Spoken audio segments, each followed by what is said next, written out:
卖物件平台生意愈好，收入嘛袂歹，做事的时间较有春秋。一寡人拢咧做网络卖物件平台生意。经济人力银行上新的调查，21岁到25岁这少年家啊比例上介悬。另外，31岁到35岁同款嘛有一寡人有兴趣，会使讲会用有更较好的出脱。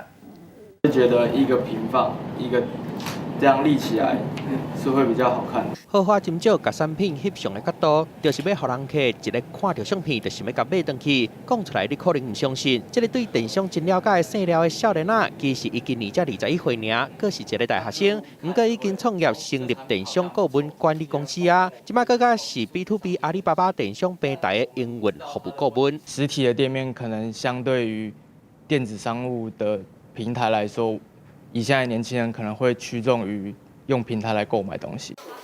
认为电商未来发展真好，就算兼咧做卖当，互收入增加，加上上班的时间真自由，有46.7%的人拢真有兴趣来做电商这块。其中21岁到25岁少年人做电商的比例上多，啊31岁到35岁有咧上班的人，想要换头路的人上多。像讲这个Gino，就是为药师改来做电商的。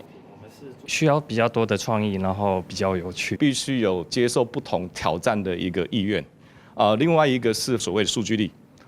数据它本身是中性的，但是数据本身在累积之后，可以让你避免风险，找寻机会。根据调查显示，去年跨国电商交易的金额上少有748亿，今年有可能会到834亿。电商的商机唔哪各行业拢想要抢，少年人嘛看准未来的发展，替家己找出路。记者综合报道。